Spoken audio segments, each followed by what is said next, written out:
Bienvenue dans cette nouvelle histoire d'amour. Si vous aimez les récits romantiques comme celui-ci, pensez à vous abonner et à activer la cloche pour ne rien manquer. La grande porte de chêne de l'église Saint-Eustache vibrait sous le carillon des cloches. Chaque coup résonnait dans la poitrine de Marin comme un avertissement. Elle s'étonnait immobile. Le bouquet de pivoine blanche serrait si fort que quelques pétales se froissèrent. Son voile, d'une dentelle fine héritée de sa grand-mère, tremblait au rythme de sa respiration. Autour d'elle, l'antichambre bourdonnait d'activité. Des demoiselles d'honneur ajustaient leurs rubans, un enfant de chœur laissait échapper un petit rire nerveux. Pour Marin, tout semblait lointain, comme étouffé par une épaisse brume. Elle entendait seulement le battement précipité de son cœur et la voix de sa mère résonnant dans sa mémoire. « C'est le choix de la famille, ma fille. Ce mariage s'ouvre à notre nom. » Elle ferma les yeux, laissant remonter un souvenir. Les étés de son enfance dans le vieux mât provençal, l'odeur des pins, la liberté des champs. À 10 ans, elle avait juré qu'elle ne se marierait qu'avec un homme qu'elle aimerait vraiment. Un sourire triste passa sur ses lèvres. La demoiselle d'honneur la plus proche, Camille, s'approcha doucement. « Tu es magnifique, il ne pourra pas te résister. »« Ce n'est pas une question de beauté, » murmura Marin. Camille hésita, puis lui serra la main avec un regard qui voulait dire « courage ». De l'autre côté de la porte, Christian attendait déjà.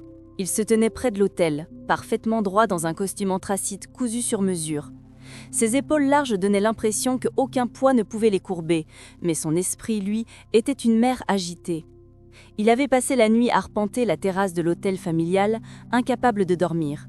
Il se souvenait de la conversation glaciale avec son père 2 semaines plus tôt. « Ce mariage est un pas stratégique, Christian. Les Delorme tiennent des parts essentielles. Tu n'as pas le choix. » Il avait voulu refuser, mais la voix autoritaire de son père avait clos tout débat. À présent, il fixait la nef pleine d'invités, des personnalités du monde des affaires, des cousins qui n'avaient pas vu depuis des années, tous curieux de ce spectacle mondain.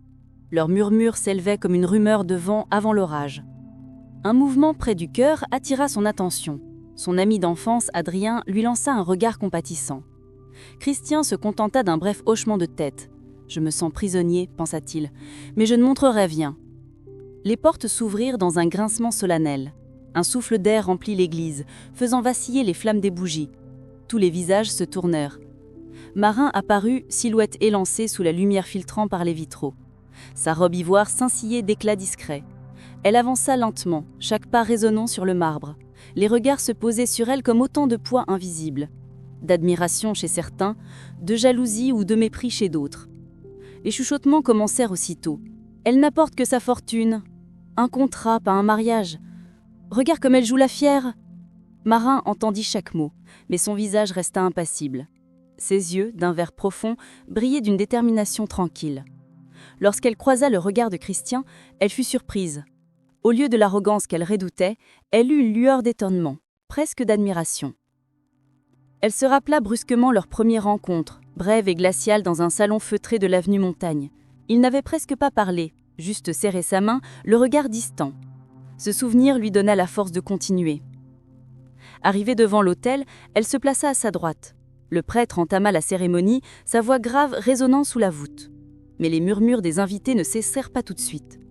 Une femme du premier rang, une lointaine parente de Christian, se pencha vers sa voisine et lança d'un ton acerbe. Tout se faste pour un simple échange d'actions. La phrase flotta un instant dans l'air. Marin tourna soigneusement la tête vers la source du venin.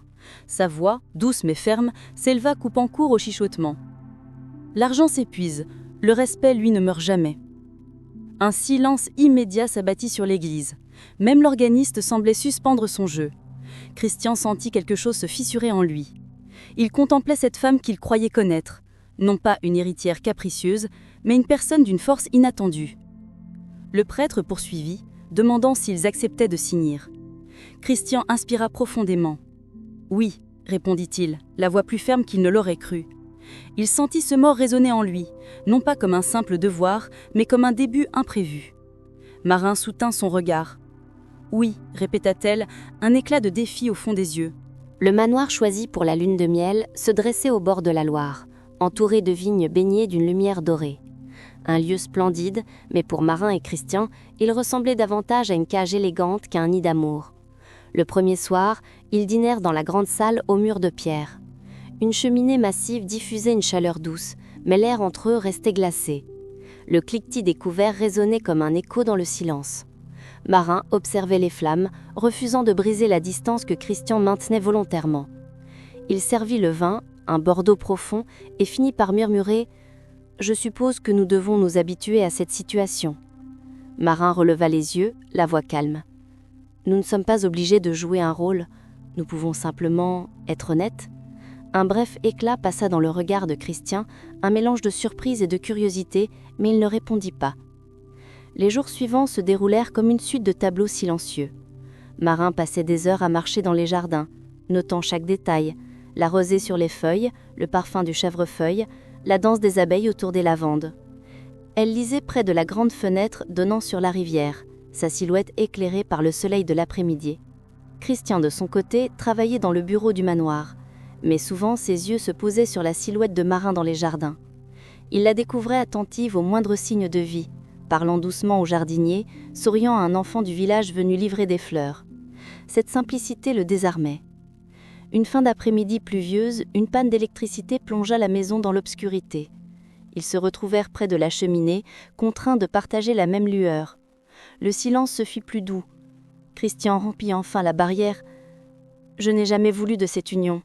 Pas contre toi, mais contre ce qu'elle représente. » Marin baissa les yeux, le feu projetant des reflets cuivrés sur son visage.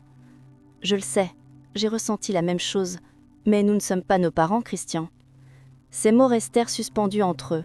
Pour la première fois, il remarqua la force tranquille dans sa voix, l'authenticité de son regard. Il parla, plus bas. « Mon père, il contrôle tout.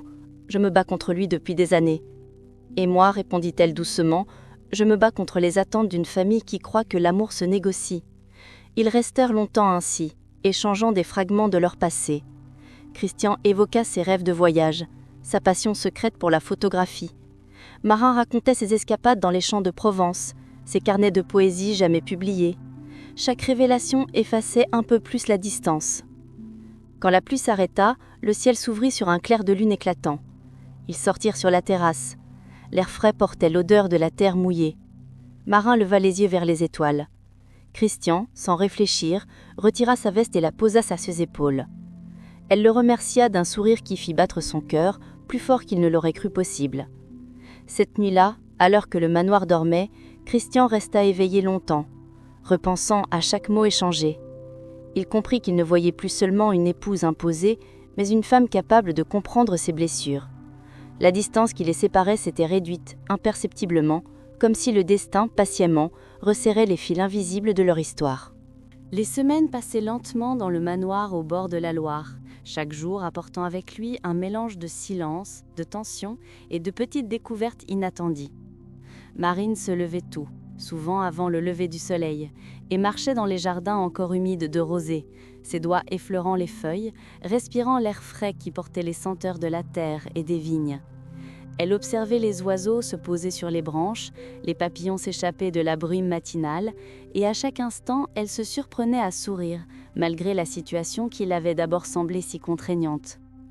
Christian, quant à lui, passait de longues heures dans le bureau du manoir, concentré sur des dossiers et des comptes, mais ses yeux revenaient souvent vers elle, suivant ses mouvements avec une attention silencieuse et inattendue, notant la grâce naturelle avec laquelle elle se mouvait et la douceur qui émanait de ses gestes, même dans les tâches les plus simples.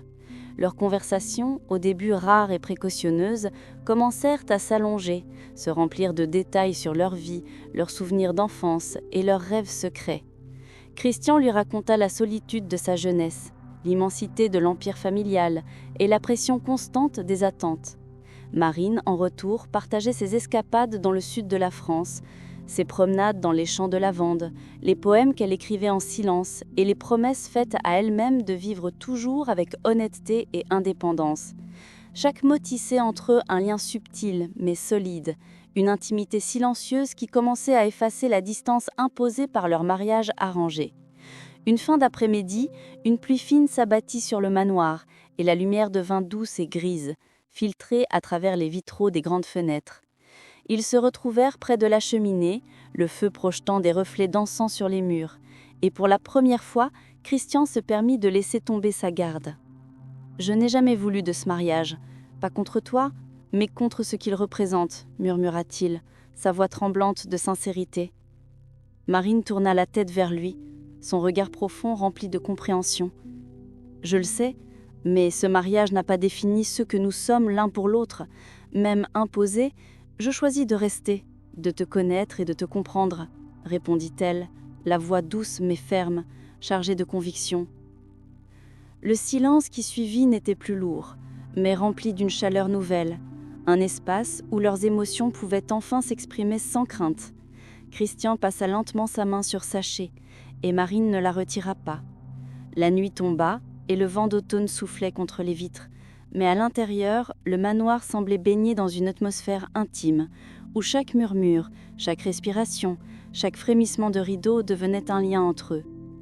Les jours suivants, ils se surprirent à chercher la compagnie de l'autre, à partager des repas, des promenades le long de la rivière et des moments simples dans le jardin, où les vignes étincelaient sous le soleil de fin d'après-midi. Christian découvrit une douceur inattendue chez Marine, une force tranquille qui n'avait pas besoin ni de contrôle ni de démonstration de pouvoir. Marine, de son côté, apprit à percevoir derrière la façade dure de Christian un homme capable de vulnérabilité et de sensibilité, un homme qui pouvait écouter, comprendre et même rire des petites absurdités du monde qui les entourait. Une nuit, alors que le ciel se couvrait d'étoiles et que le manoir dormait, ils se retrouvèrent sur la terrasse, enveloppés dans une écharpe et le silence de l'air frais. Christian s'approcha, la main hésitante, et posa doucement sa paume contre celle de Marine. Elle sourit, un sourire tranquille mais rempli de promesses. Et ils restèrent ainsi, immobiles, laissant la lumière argentée de la lune peindre des ombres sur leurs visages, réalisant que le mariage imposé, qui avait commencé comme une prison dorée, devenait peu à peu le lieu où leur complicité et leur tendresse pouvaient naître et se développer. Chaque instant partagé, chaque mot échangé, chaque silence devenu confortable renforçait le lien qui commençait à les unir. Un lien qui n'était plus défini par les obligations, mais par la confiance, le respect et la curiosité mutuelle.